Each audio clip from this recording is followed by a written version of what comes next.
Shri Gurupyo Namaha. I am Rukmani from Ponvidyashram. Hello students. I welcome you all to this new session. In today's session, we are going to learn English grammar. Yes, students, hope you will find this interesting. So before getting into the subject, let me just ask you a question. What is grammar? Okay, let me explain. Grammar is a set of structural rules which influences the composition of clauses, phrases, and words in any given language. It is the systematic study and description of a language. And what does it do? It helps us to understand how words and their component parts combine to form sentences. So, why is it important? So, why grammar is important? Grammar is very important because it helps enhance accuracy. So, that is the reason we need to learn the various rules that we have to apply in the use of a language. Okay, students, because grammar skills are useful in every aspect of life, from education to leadership and social life to employment opportunities, etc. It is a communication code we all share, and it helps us communicate clearly in writing and in speech.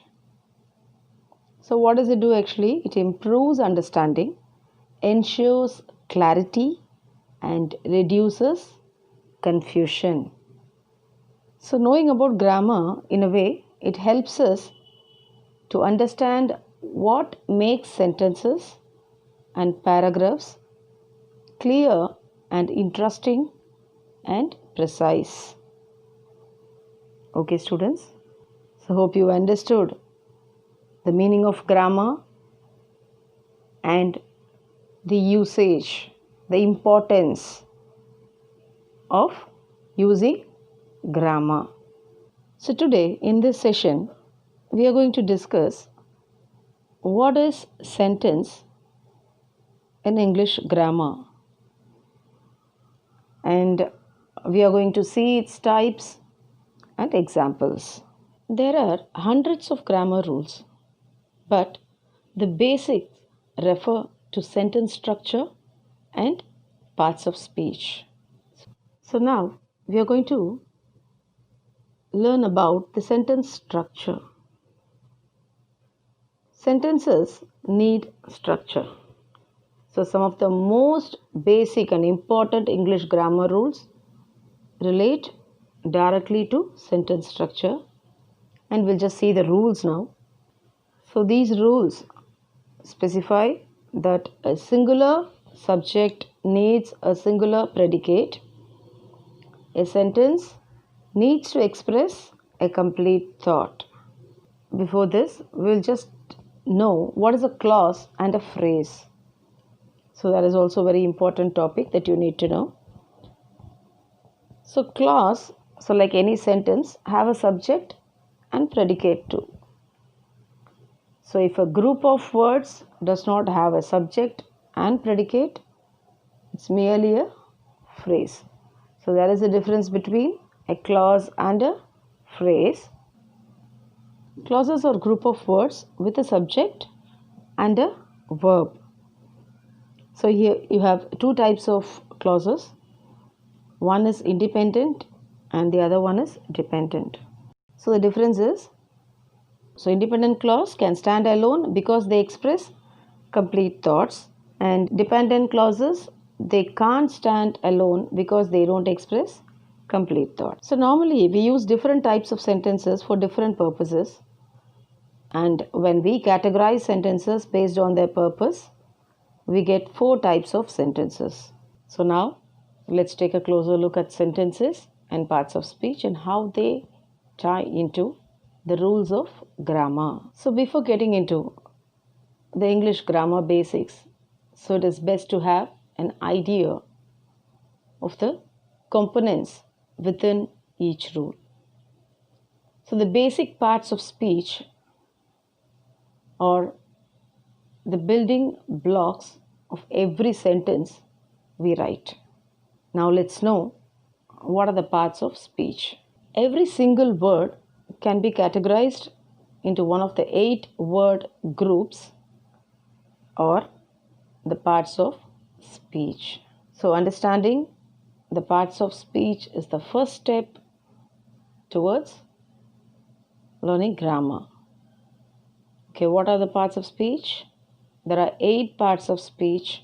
It is noun, pronouns, verbs, adjectives, adverbs, prepositions, conjunctions, and interjections. So these are the 8 parts of speech. It's great to understand all the word categories, but the magic happens when we start to put words together. So that is why the second step for learning grammar is to learn more about sentences. What is a sentence? A sentence is a group of words that contain a subject and a verb. It makes complete sense by itself without depending on any other words or group of words to do so. So what does it mean? A simple sentence. It's a group of words that makes complete sense. So what does a sentence contain? It contains a subject and a predicate and is able to stand on its own. Let us discuss this in detail. What is a subject? A subject is that part of a sentence that tells who or what the sentence is about. The subject can be noun, pronoun, or noun phrase. The subject comes before the verb phrase in a sentence. So, for example, John walked down the street. The black cat is sleeping. So, here, John and the black cat are the subjects of these sentences. And what is a predicate? A predicate is that part of a sentence which includes the verb and everything that follows it. A predicate consists of the verb and also contain phrases, clauses, and modifying words. In the above example, walked is an action verb that tells what John is doing, and down the street is an adverb phrase that modifies the verb by explaining where he walked. So I hope that you understood what is a subject and what is a predicate, and this combination of subject and predicate forms a sentence. Okay, I hope so that you are familiar with the word sentence now. Shall we just move on to the next step of learning? Yes, we are going to learn about the types of sentences. So depending on the way of writing, so there are mainly 4 types of sentences. So the first one is declarative sentence, the second one is imperative sentence, the third one is interrogative sentence, and the fourth one is the exclamatory sentence. So students, an important part that we need to discuss in this framing sentences is the punctuation marks. I hope that you are familiar with the punctuations. There are 3 ways to end sentences in English, and the first one is period or full stop. The second one is question mark. The third one is exclamation mark. Now we are going to learn in detail the types of sentences. Let us learn the first type of sentence now. First type of sentence is declarative sentence. This is the most common type of sentence, and these sentences make statements fact or opinion. So the primary purpose of these sentences is to relay information. So the declarative sentences tells the reader what is going on only. It makes statements and end with full stop. When we talk about kinds of sentences, so you know what is a sentence now and what it contains. So it contains a subject and a predicate. And how do a sentence start? It begins with a capital letter and ends with a full stop, a question mark or an exclamation mark. So these are called as the punctuation marks. So what we discussed before. So declarative sentences are used to make statements, and in these type of sentences, subject usually comes before the verb. So this is my favorite movie.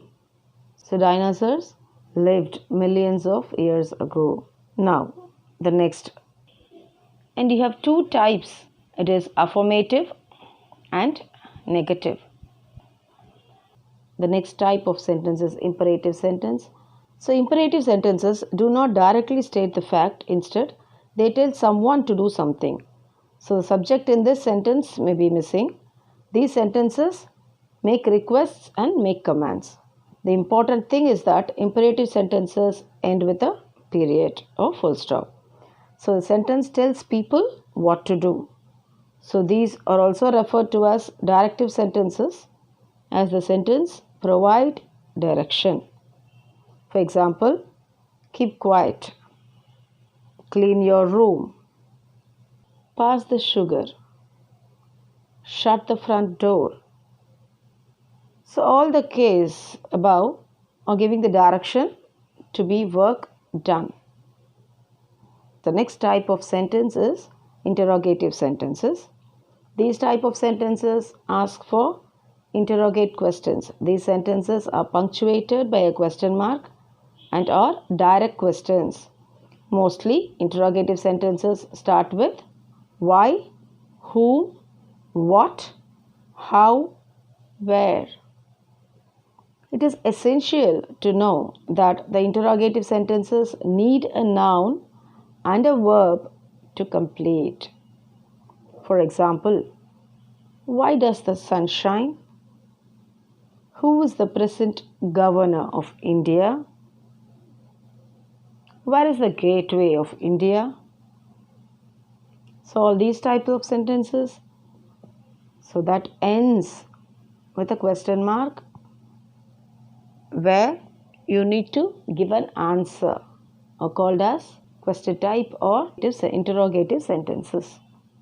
So the last and final type of sentence is exclamatory sentence. Exclamatory sentences are similar to the declarative sentences, which makes a statement instead of asking a question. The primary purpose of the sentence or of these sentences is to express strong emotion. So these sentences are easily identified as they end with an exclamation mark instead of a period. So you don't use period here, we use a exclamation. So how well he sings. Wow, he just won a silver medal. She's going to fall.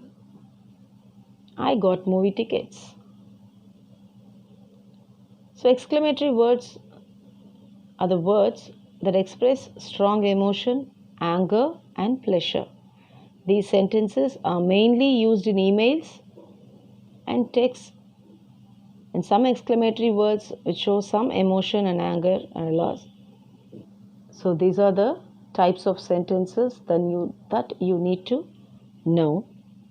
The kinds of sentences with the punctuation marks. So now under kinds of sentences, you can see you have an exercise part. Add correct punctuation marks at the end of these sentences. Write declarative, interrogative, exclamatory or imperative against each.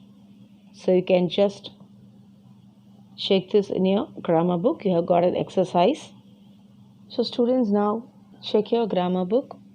So you have an exercise under kinds of sentences.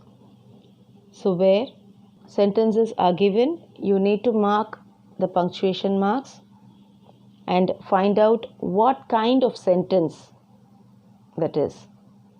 Okay, so first you need to add the correct punctuation marks, then you have to write down in the space given what kind of sentence it belongs to. So next one is transformation of sentences. So transformation of sentences is nothing but we transform a sentence from one kind to another. So we can do so without changing their meanings. So that is very important. So read these sentences and observe how they are changed. So we'll just look into the transformation of sentences. So India won the series against England. So this is an affirmative sentence. Now when you're going to just change this into a negative form, how will you say? India did not lose the series against England. If it's going to be in the exclamatory form, wow, India won the series against England. So you can just see the same meaning. You have changed, transformed the sentence from one kind to another without changing its meaning. So the next part that we are going to discuss is yes or no questions. So some questions can be answered with a yes or a no. So when I ask you a question, so you need to give a reply for that question. So are you going to a native place? So what will be your reply? Maybe an affirmative, or maybe a affirmative or a negative. So if you're going to go, you will say, yes, I am. If you're not going to, no, I am not. Such questions usually start with auxiliary verbs such as is, are, can, do, will, did, followed by a noun or pronoun. So when you answer such type of questions which starts with an auxiliary verb, you need not repeat the complete question while answering. So for example, can you help me move the furniture? You can give a reply as, yes, I can. No, I can't. So here we use the auxiliary verb used in the question. So you can also change a statement into an yes or no question by putting an auxiliary verb before the subject. So you can just check this sentence. Harshita is getting ready for school. So when you write in this form, so it is not in the question format. When you just